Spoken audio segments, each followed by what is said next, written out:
The following is a presentation of the Matt Talk Podcast Network. It's time to go on the mat. The Cedar Valley's longest-running radio show devoted entirely to wrestling. Brought to you by Rolling Ford and the National Wrestling Hall of Fame Dan Gable Museum on 1650 The Fan. Welcome to On the Mat. I am Kyle Klingman of the National Wrestling Hall of Fame Dan Gable Museum, joined by a man whose dream was to be the Iowa football beat writer. That dream came true, and then he found out he liked wrestling more than football. Andy Hamilton of TrackWrestling.com in studio with us again. How are you, Andy? Doing great, Kyle. Hope that still holds true, that you still like wrestling more than football. I love wrestling. I know you do. I don't know, like my dream was to play shortstop for the Yankees, so well, I came nowhere close to that. I don't want to redo the intro again, so I'm gonna go with the beat writer. But hey, on the baseball front, I know you're a huge baseball fan / Yankees. I don't know which comes first, if it's the Yankees or one baseball. and the same. One and the same. So I love this Ken Burns documentary on baseball. I know you're not as maybe historical or sentimental about baseball, but one guy was talking about when the founders created the game, how brilliant it was that they had the bases 90 feet from home plate to first base, and how if it was 85 or 95 or 100, how much that would change the game. I don't know if you've ever thought about that, how that would affect it. For wrestling, we just had a conversation about a topic that would change the sport potentially in college, and that is writing time. And having this topic, we've talked about this a lot with Doug. What does writing time even mean to the sport? It's unique in that in no sport other than rodeo do you give points for time of possession. So it'd be like in football, at the end of the football game, we're going to give a point because you had more time of possession. That's essentially what writing time is. Now, you've seen a lot of international wrestling over the course of the last year. You've been overseas. You think that college wrestling should be freestyle wrestling, correct? Or some hybrid of it. You think the freestyle product is better, that much better? I think freestyle is far more entertaining. Like, so much more action. We're not, watching. And it's interesting because you can watch the same two guys wrestle a folk style match, and then they wrestle a freestyle match. And, I think of Gilman and Tomasello. You watch their folk style matches, and not a lot happened. And, I think Tomasello scored one takedown in the Big Ten Finals. I think Gilman scored one takedown to his back for the fall in the NCAA semis. And yet you watch them in a freestyle match, and it's back and forth takedown for takedown. And, they've wrestled really entertaining freestyle matches. And I just think freestyle's got it figured out right now. And, we don't see too many 1-1 matches that are determined by clock points anymore. And or like even what was worse was the ball draw era. I mean, you're seeing guys and girls put lots of points on the board. There's back and forth action. You fall behind 6 points, 8 points in a folk style match. It's pretty much a death sentence. Yet, you go up 6-0, 8-0 in a freestyle match, and it's certainly not safe. I've seen plenty of leads that melted away, 6, 8 point leads that went away this summer.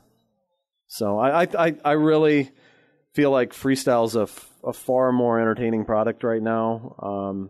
I still enjoy college folk style. I still enjoy high school folk style, but I would much rather see those athletes competing in freestyle matches. And I think our disagreement is that you actually like the 10-0 tech fall. I want to see it go on. I actually don't like technical falls on either side. I think we want to encourage action. I don't want to see Kyle Snyder for 43 seconds. I want to see him for as long as possible. Yeah, I get that. And so if it's 100-0, I'd like to see it 100-0. I don't know if you remember the 2003 World Championships. I think you were Satiev? there. Yeah, I wasn't there, but I remember he got taken down. He got taken down, and he got pretty upset about it. And then Just put it on the guy. What, like 34-2 or 36-2, something like that? I think the guy was from Senegal. Yeah. And but they had a rule where there was no technical foul during this. You know, of course, UWW changes the rules all the time, and it was just this fantastic. I thought there was a tech back then, but you could keep going if you wanted. Correct. Yep. You're right about that. There was a tech, so you could opt out, and he was pretty upset about it. And he wanted to humiliate the guy. Yeah. Yep. So to your point, though, on the difference between folk style and freestyle, I think we saw that difference in the Iowa versus Rutgers meet. We were excited about the Richie Lewis matchup. We didn't know which way he was going to go, but he ended up going against Alex Marinelli in the Rutgers-Iowa meet, which Rutgers won. Here you have a UWW world champion under 23. And a guy that really dominated the scene in freestyle, but couldn't really necessarily translate that. A little bit of a weight difference in there, but Alex Marinelli, for the most part, imposed his will, even though it was close, but he was the one initiating the action. And I think you even said it when you watched the match, that it wasn't the same Richie Lewis that you saw overseas. No, he didn't seem to be as light on his feet as he was over there, and I think...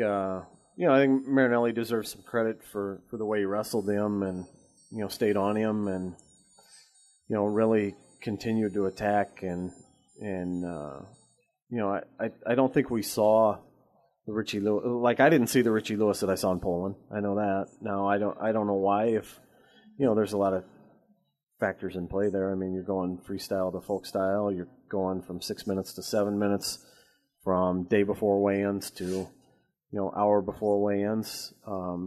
So there's a lot of factors in play. I don't know why, but there's probably nobody in the country that I was more intrigued to see from late November on than Richie Lewis after coming back from Poland. Just because we'd never seen him have that kind of high level success, and did he figure something out that's going to make him an NCAA title contender?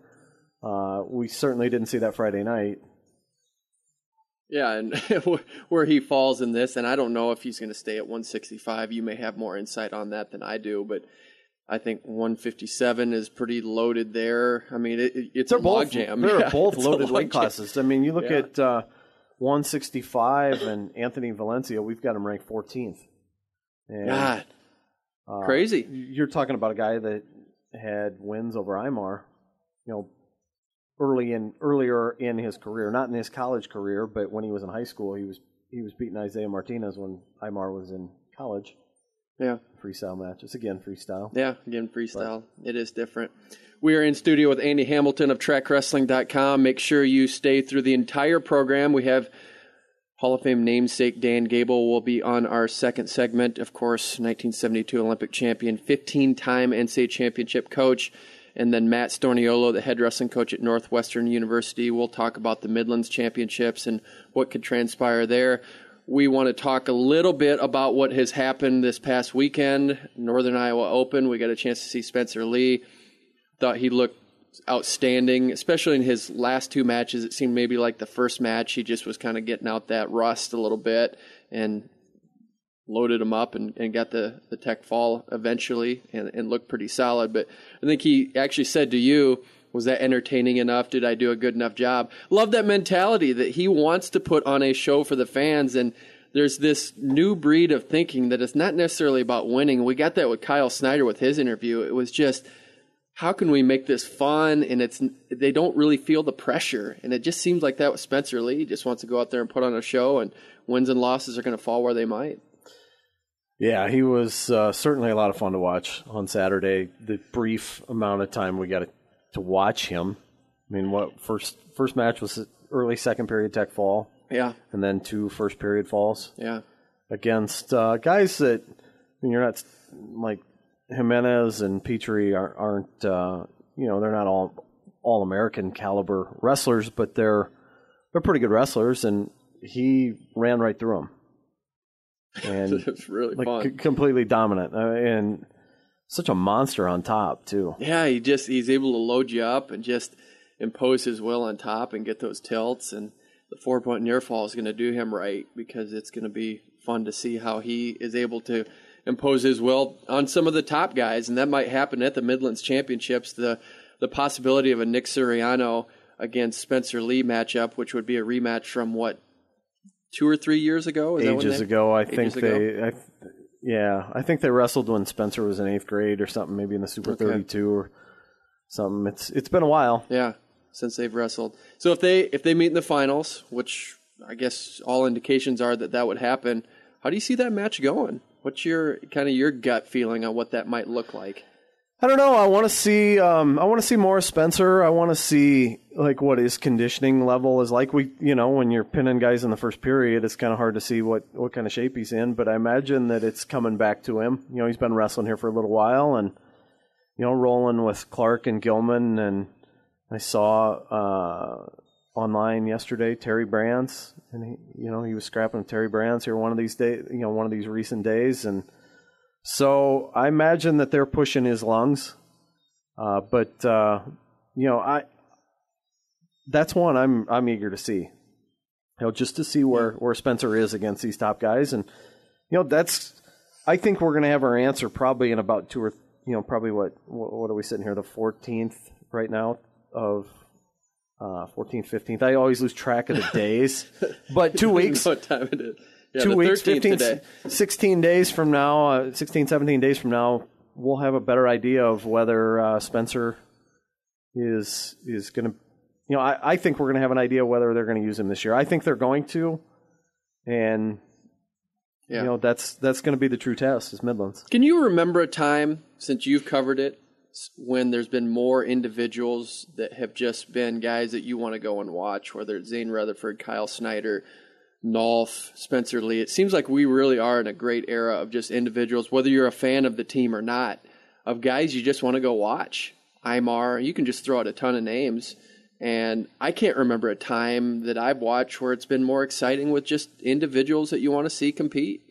Yeah, it's been a pretty good run here for about 4 or 5 years now. I mean, the tournament in Des Moines, McDonough wasn't healthy, but he was a senior that year, and you look at all the firepower that was in the tournament that year: Kyle Dake, David Taylor, Chris Perry. I'm gonna leave a bunch of names out, but Logan Stieber, Ed Ruth, Tony Ramos, Jordan Oliver. Yeah.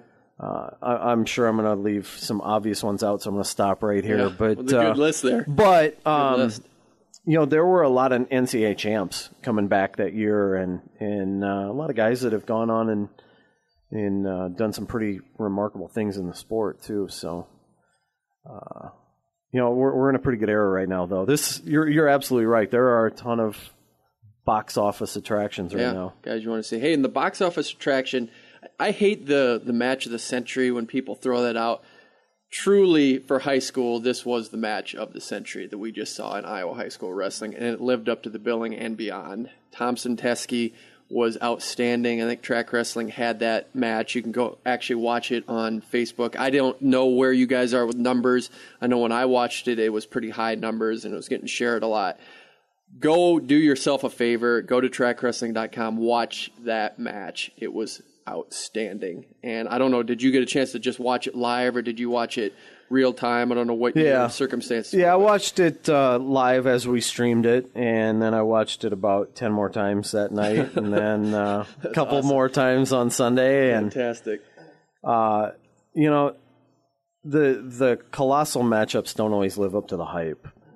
Fortunately, Snyder Sadulayev did, and Teskey Thompson did as well. I mean, it exceeded the hype, in my opinion. I mean, I thought the really cool thing was just both guys landed on the line, and a couple reporters out in Western Iowa talked to me about that, like called me, prior to the match and asked me for my thoughts on it. And,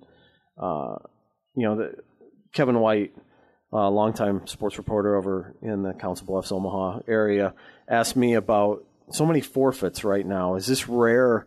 He says, I see a lot of top guys getting moved around to avoid each other, and is this rare? And I said, well, maybe you see some of that in dual meets, but it seems to me like the elite kids are seeking out elite competition. And these two guys, I made this point on our podcast with David Mirkatani, that elite guys never, think of how many tournaments that Teskey and Thompson have gone to in the last 3.5 years where they've just run right through the tournament. They've never been challenged like this. What a breath of fresh air this has to be to get yourself amped up for this type of match.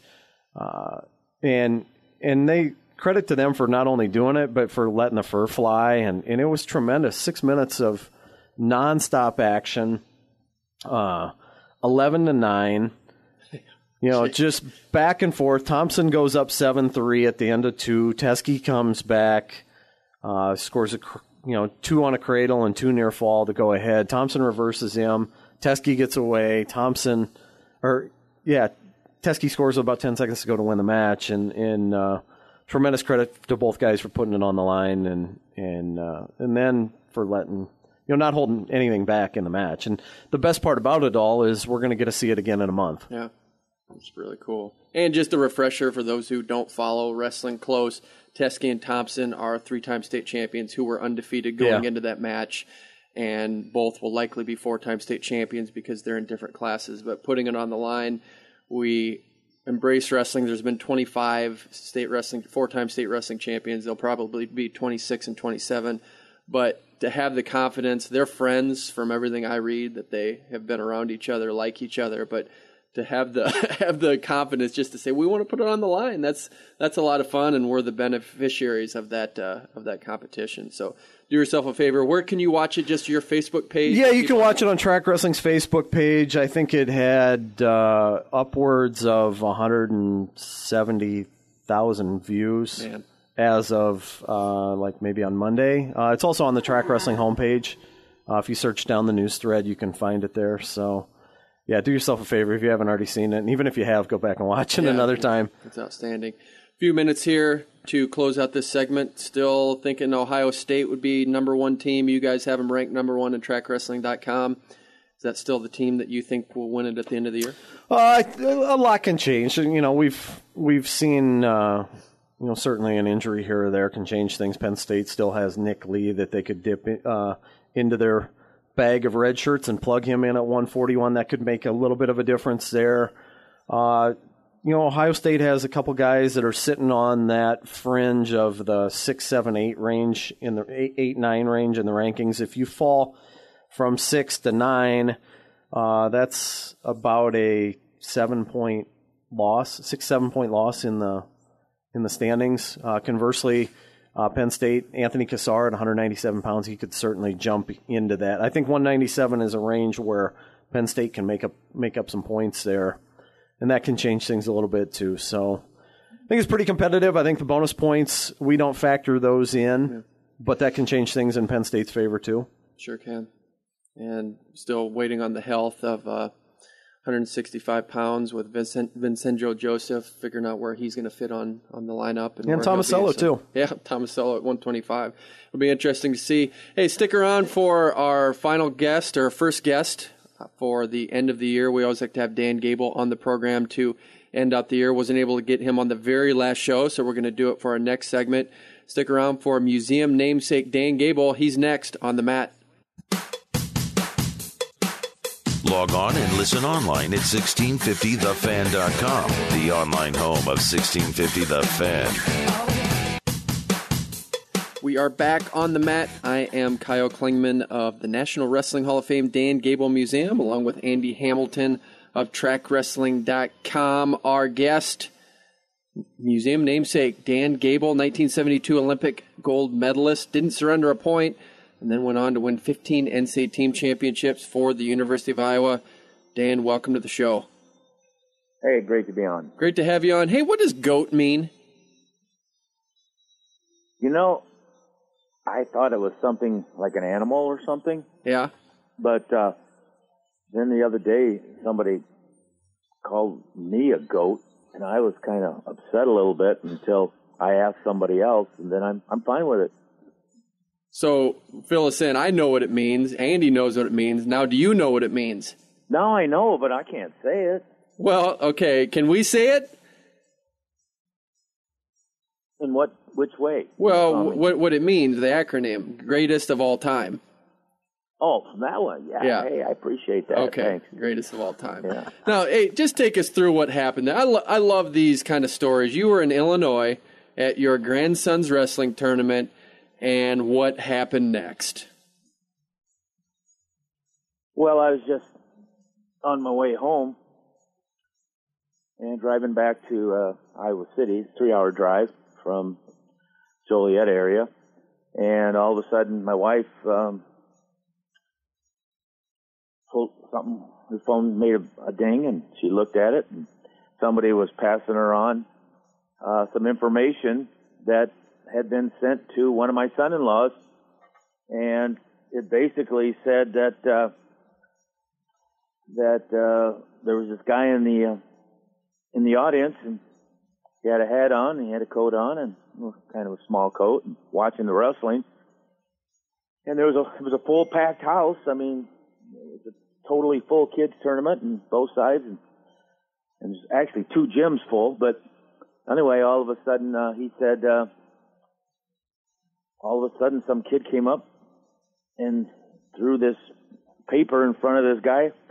Apparently this guy was sitting real close to me, and he asked my autograph, and I just signed the name, and I don't know if the guy saw that or what, but all of a sudden, when he left, then there was another one, then there was another one, then there was a line, and I was on about the 6th bench area or 7th row, and so people kind of had to get out of the way because it was definitely illegal from a fire marshal point of view. Everybody was sitting right against each other. There's no walkways, but anyway, so I sat there for 3 hours watching grandkids and watching wrestling, and I signed autographs for 3 hours. So I just did it and smiled and, hey, whatever. And then on the way home, this guy that was sitting by me close just gave this information to my son-in-law and said, hey, ran into your father-in-law, and he didn't see me, but I watched him all day, and he's a goat. And he said, he signed those autographs and talked to each kid and smiled for photos, and he didn't ask for any money, or he didn't, and so that was it. And hey, when I read that, it was like, whoa. Yeah, that's pretty nice. Can you give us your best goat impression? Can you make a goat noise at all for us? Oh, I guess it's if I said ba or whatever you call that, that wouldn't work because that's the other kind of goat, right? Yeah, that's a sheep. So I think. I gotta say, hey, yeah, that's good. So now that's a good goat impression. Yeah, that's good. Yeah. We're on the mat with Dan Gable, museum namesake of the National Wrestling Hall of Fame Dan Gable Museum. You like writing time. Why is that, Dan? Oh, my gosh. Huh? Why do you like writing time? I want to keep the sport around. I'm looking to increase the numbers.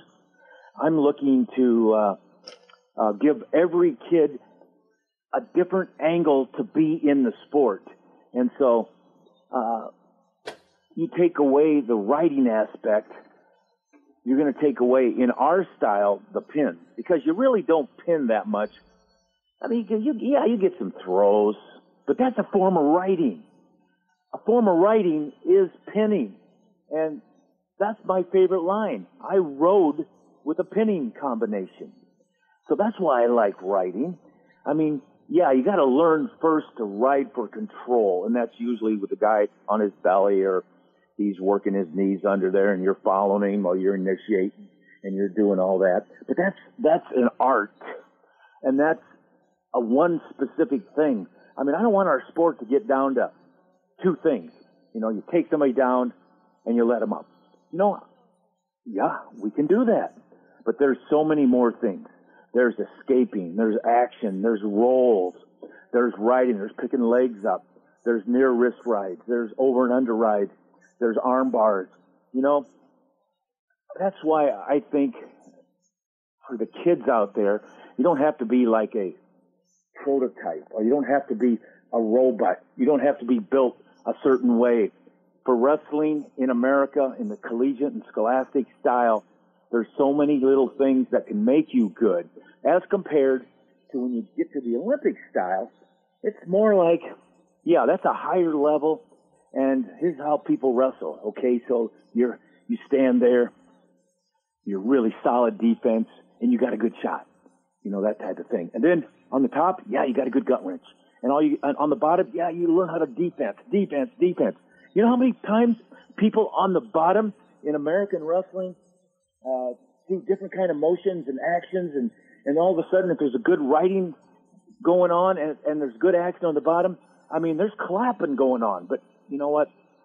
People don't learn that as much because they go to the easier, the simpler route. I'm not saying freestyle and Greco-Roman are easy, but it's a higher level, and you learn specific tactics, specific situations, whereas in collegiate and scholastic wrestling, there's a million ways to be good.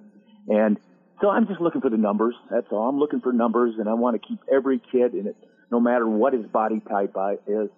I'll give him a chance to be good in our sport. We are on the mat with 1972 Olympic gold medalist Dan Gable. Some good news for college wrestling. Presbyterian adds a Division I program, not only men's, but also women's Division I. How is that going to affect the sport? Well, I think, I don't know how many colleges have men's and women's. Maybe you know that because that's your area more, but, you know, it's my area, you know, to promote it. But if that's the first one or whatever, that's great. But if there's quite a few out there, you know, I'm just not aware of them. And again, what higher level can we go? Well, let's get the University of Iowa. Let's get Iowa State. Well, Iowa State right now, we'll let them just focus on the men's right now just to make sure that they can build a program, just because they're kind of starting from scratch right now a little bit. And, you know, I think once the state gets a little more solid in terms of female wrestling, the numbers, then you can start maybe adding girls programs to some college programs. So, yeah, if Iowa actually, the Men's and Women's Association, which are two separate, if they, you know, get together, and it's going to be tough because it's like politics. You got Republicans, you got Democrats, and you know, it's like if you have a girls' association, you have a boys' association. Sometimes they don't have to agree upon each other. They can just stay on their own. Whereas when you're under one umbrella, there's a little bit more of functioning power and moving forward, and so, you know, I think the other states that are actually ahead of Iowa in terms of boys and girls wrestling are because they're under one umbrella. It's easier to work together when everybody's kind of answering to the same boss instead of having more bosses out there that really kind of want their own way and then get in arguments. It's like our government, so we're not making too many moves, headways right now, so that's the way it goes. Well, you're on that short list of high school wrestlers who completed their careers undefeated. I don't know how closely you follow the Iowa high school scene, but pretty big match between Teskey and Thompson. Don't know if you caught some of it or learned about it, but that has to be the whole thing. Yeah, healthy for the sport. What did you think about that match? Oh, I just thought it was I thought it was big time for both guys to be able to put the mark on the line. I mean, they've won a long time undefeated, and I don't mean they just go 64-0 after 3 years. They're going, this is their fourth year, and their numbers are a lot higher nowadays because they wrestle a lot more, for good or for bad.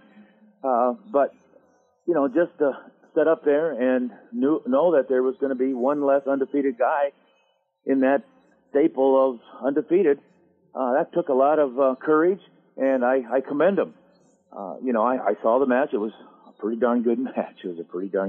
And I tell you what, I'm impressed.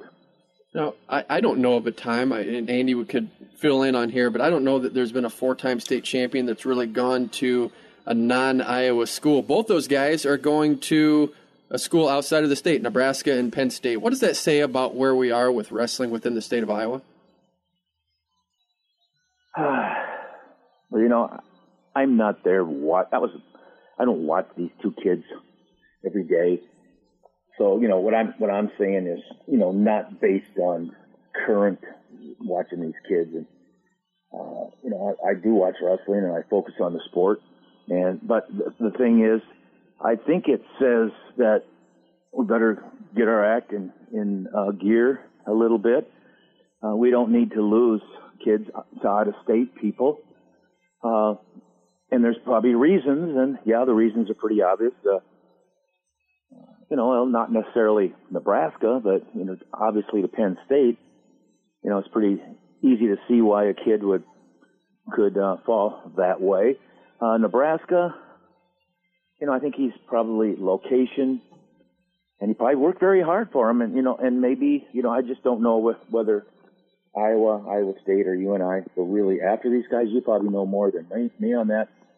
I'm busy off doing some other things, but yeah, I don't really like to lose very good Iowa wrestlers. Well, and as I think about it, Mac Ryder actually did go from Gilbertville to Minnesota, so there's one example from a few years ago. So it does happen on occasion. Yeah, it happens.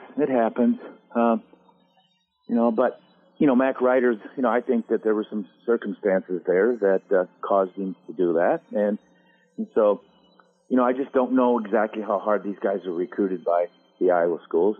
And if they were recruited very heavily, I'm sure that they were looking at it. But sometimes you got to make up your own decision. And then I don't know the other things behind the scenes, just like how much scholarship was involved. I don't know if there was family that attended institutions of Nebraska and Penn State, or it sounds to me like just basically they got some high goals and they're still going to some good schools. But I watched them wrestle the other day. I thought they looked like pretty good wrestlers. So we want to make. I don't think I would have wanted to lose. I would have probably gotten a both, I think. Well, they tried to recruit you to Oklahoma State, so they're going to try. Yeah, but you got to remember, if it's going to break up the family, you got to look at what's more important, in your life. So, yeah, if I was leaving the state of Iowa to go to Oklahoma, it would have been me only, and family would have said, hey, see you on weekends or every other week or whatever. Goodbye. All right, hey, we got to make sure. They like Iowa. Well, my family does. That's true. Hey, we got to make sure we save time for this. We started it last week because it's been an ongoing feature in the past. But you're our guest that we're going to put in the hot box. We have 5 questions, hoping to make you sweat, Dan Gable. Are you ready to go into the hot box? Well, I just got out of it, but and I'm getting ready to go into this one, and then I'm going to get ready to go into a real one. But it's like I'm always ready for the hot box. All right, we have locked you in tight into the hot box. Question number 1: if someone gave you a glass and told you it was Mountain Dew, but it was really half Mountain Dew, half Mellow Yellow, could you tell the difference? Are you kidding me? I would. Was it a clear glass? Yeah, it's a clear glass. Well, then I wouldn't even. I can see. There's 2 different colors there. But you're tasting it. If you gave it to me in the hot box, I could smell it. Okay, so you're saying you could taste the difference. Oh, I don't even have to get to that point. Okay, you could tell it based on color. Okay. I could tell it based on a lot of things. Okay. We're going to give that to you. Question number 2, who is the greatest baseball player in Yankees history? Oh, come on. For me, it's one-sided. That's Mantle. But they're going to argue and they're going to say a lot of different things. But you know what? I backed it up. I took Mantle, and he made me early on, and look what I did. So, you know what? Find some other proof. Okay. I got to check with Andy. Are you giving him that I don't know. I think it's hard to argue Ruth. Yeah, well. He was a dominant pitcher and by far like a game-changing presence at the plate. Does he got a candy bar named after him or not? He does. well, you know what? I like, every time you walk into a room, you find a Mantle. But I will, there was, Mantle had some mystique, right? Yeah. All right, we're going to give that to you. All right, question number 3. Hey, Go Andy ahead. Hamilton on this call? Yeah, he's here. My gosh, he didn't even say hi or anything. Well, I know. I introduced him. I thought you were going to say hi yourself, so. I didn't even hear that. You know, Yeah. I'm so focused that I wasn't even listening to I know. that. So, All right, question I love number. that guy. I love that He's guy. an awesome guy. That's why he's in studio with us. He's a stud. Question number 3. Okay. If the NCAA said they would add 10 Division I wrestling programs on the stipulation that you had to move back to Waterloo, Iowa, would you move back? Put one more zero on there, and I'll move back. But if you take a zero off, that's one. I'd probably move back. All right. So I'm definitely giving you that one. Question number 4, Okay. Prime versus Prime. Who wins in a mixed martial arts contest between Conor McGregor and Dan Gable? Mixed art. What is it? Mixed martial arts. Well, it depends on what day you're talking about. Talking about today? I mean, you know. No, Prime against Prime. Oh, Prime against Prime. Come on, guys. Don't even talk to me. All right. We're giving you that one for sure. Final All right. question. Who was your most difficult athlete to coach? Ooh, boy, that's a good one. It's not difficult like it's bad. It's just that it's part of the game, part of the process, and it's just what you call a challenge. Instead of like opening the door and kicking him out, letting him roll down the hill and landing on his head instead of on his feet. You know, you got to look at it. You know, and I got a lot of them. You know, I had a lot of them. I had to do that.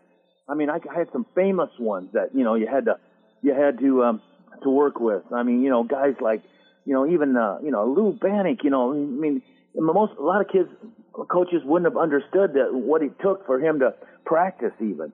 And, you know, because he didn't practice maybe on the same scenario or the same time or the same hour, you know, it's like that's one of them. But, you know, a guy named Bud Palmer, he was another one, you know, that you had to actually make some adjustments. Hey, and if you don't make those adjustments, go ahead. I hate to do this to you. We got to close this out. So do you have one name before we close out this segment? I gave you two right there, but I could go on and give you some other ones. You know, I could give you Brad Penrith. You know, I mean, these guys, they're great people. And the reason why is because the coach makes the adjustments to make them great. All right. You're out of the hot box. Thanks for joining us, Dan. Have a great holiday. You betcha. All right. That was Dan Gable. Up next, we have Northwestern head wrestling coach Matt Storniolo. He's next on the mat. When all you want is sports, all you need is 1650 The Fan.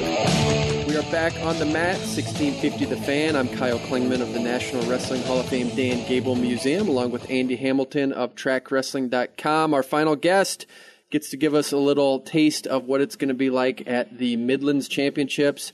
Why? Because he's the head wrestling coach at Northwestern University, where they host the Midlands Championships.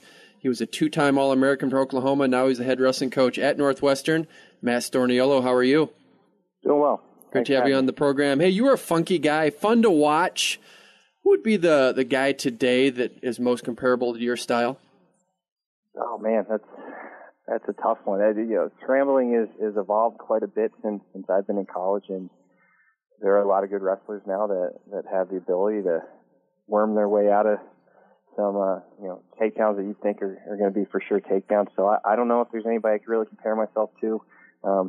I don't want to insult anybody by making that comparison. So I'm gonna pass on that one. Well, did you know you had to be funky early on, that was how you were going to succeed? No, I think it just kind of happened that way. Towards the middle to end of my high school career is when I started diving through some ankles and leg passing, some funk rolls and stuff like that, and it just it kind of evolved for me, and I started figuring out a way to score from positions where I was probably at a disadvantage. And once you get comfortable in uncomfortable positions, it makes you a dangerous wrestler, and that's kind of how it evolved for me. Did you ever have guys tell you that they hated wrestling you because of your style? Oh, absolutely. Yeah? All the time. It seemed like the team was guys like drilling with me because I was taller and they didn't have to lower their level quite as much when we were on our feet. But when it came to wrestling, guys would always complain that they hated wrestling me. And I feel like I can relate to that now as I'm getting a little bit older and wrestle with guys that are good with scrambling. I think I would have hated wrestling myself too. What has caused the scrambling phenomenon? Because it really is a part of the game, and a lot of these dive-throughs. I went back and watched your Big 12 final match against Zach Esposito, and just a lot of fun, and just roll-throughs and dive-throughs, and you had a great entertaining style. But it seems like more and more that has evolved, like you said. Why do you think we've had that evolution of scrambling in our sport?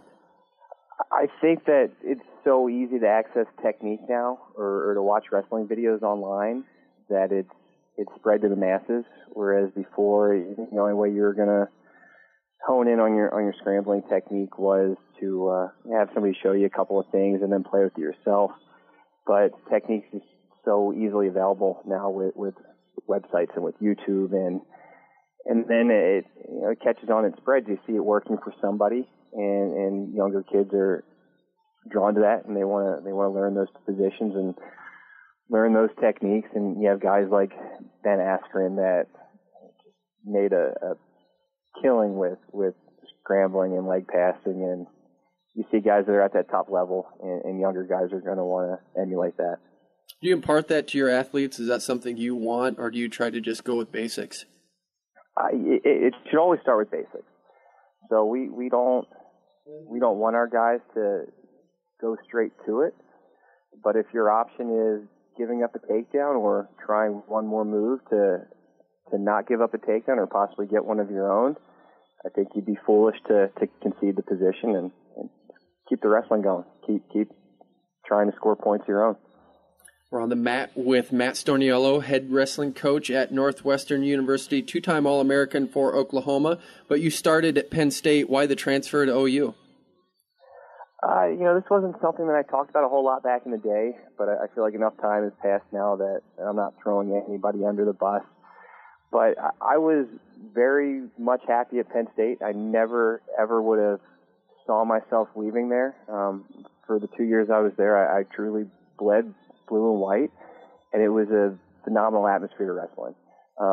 We had an academic advisor that had made a couple of mistakes. I was in a summer class, actually two of them, after my redshirt freshman year, and at the end of the quarter, I never got credit for the classes, and it started a whole snowball effect where I was trying to jump through hoops to find out what had gone wrong and why I was not receiving credit for my classes, and it turned out that it was as simple as somebody forgot to put my name on the list of athletes taking classes that summer at Penn State, and that was the list that went out to financial aid. Financial aid never dispersed a scholarship because of it.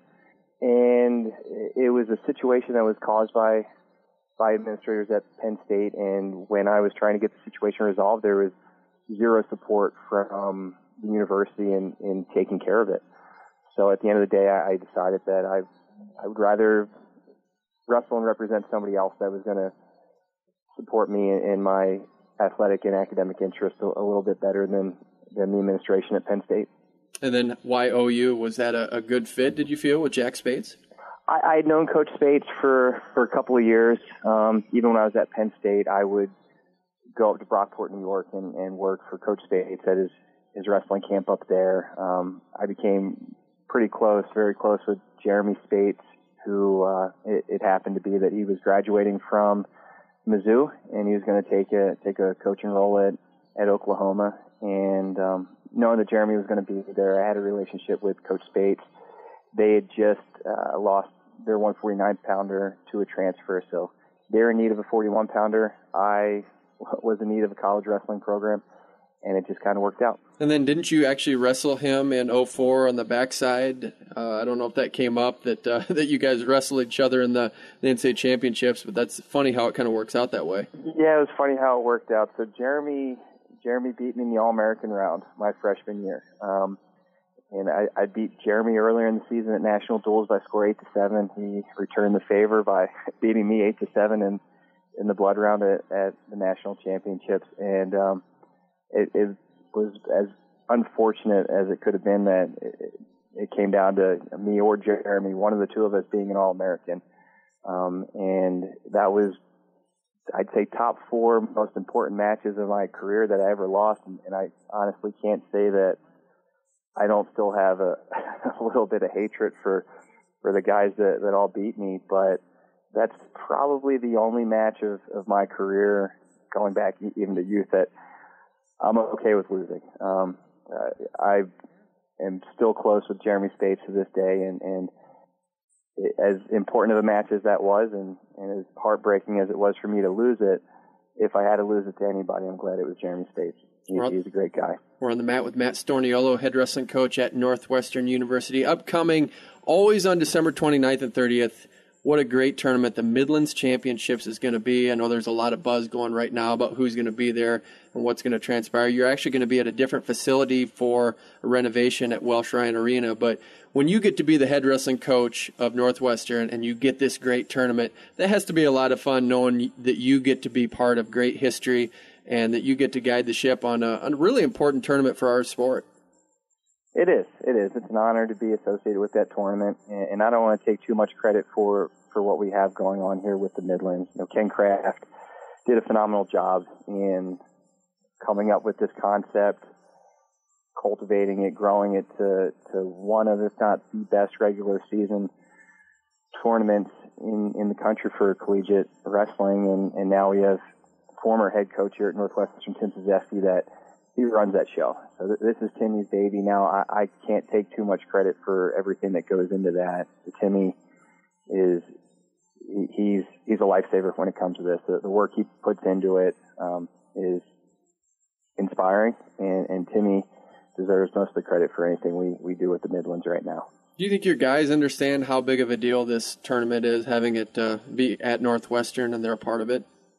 I think they do. The guys we have here at Northwestern understand the history behind it, and especially being athletes here at the tournament, or here at Northwestern where we host a tournament, they understand the importance of it. They understand the history behind it, and all the great competitors that came along before them that had a chance to compete in this prestigious event.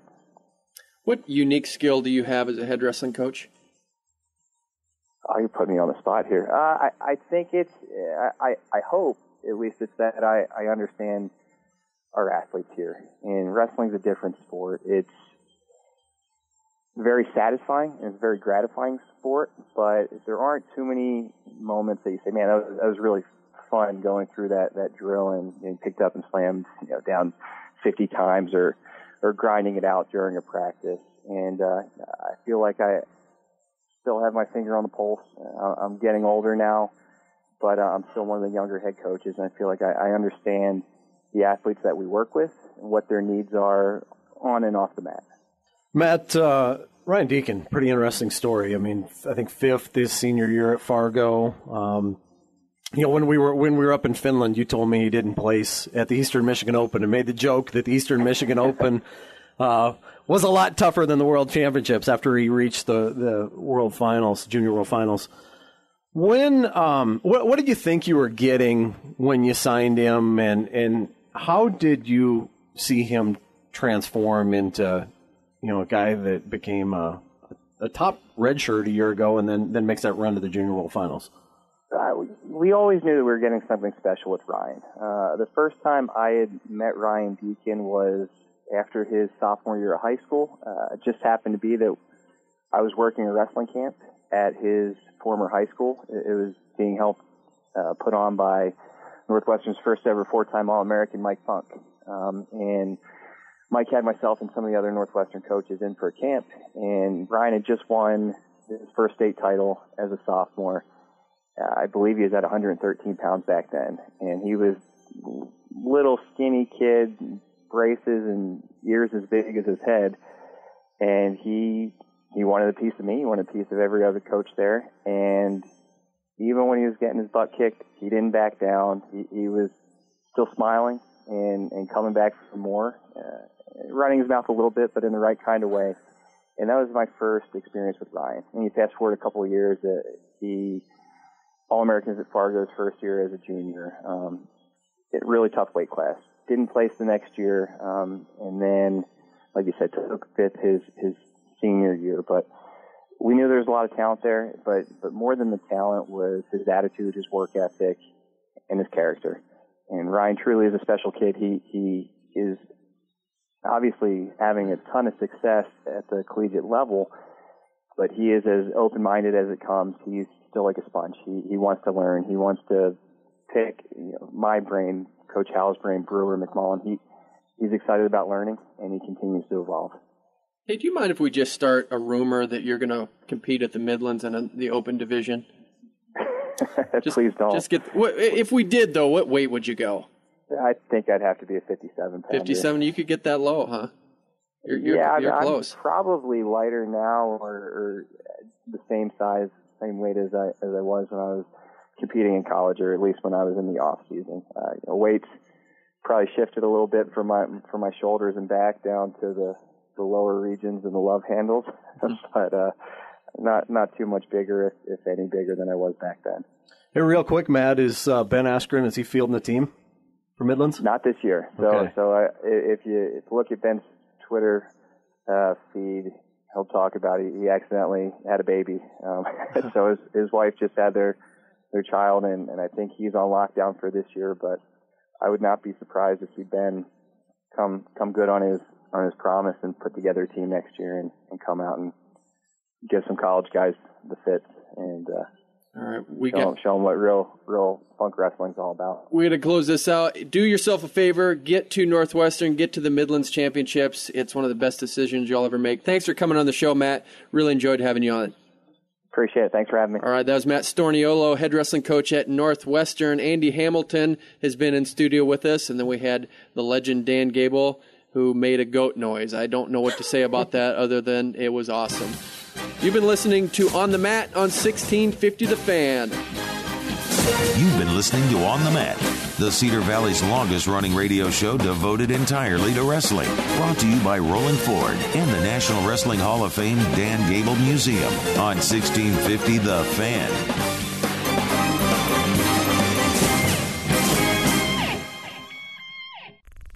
This show is part of the Matt Talk Podcast Network. For more wrestling podcasts, head over to MattTalkOnline.com.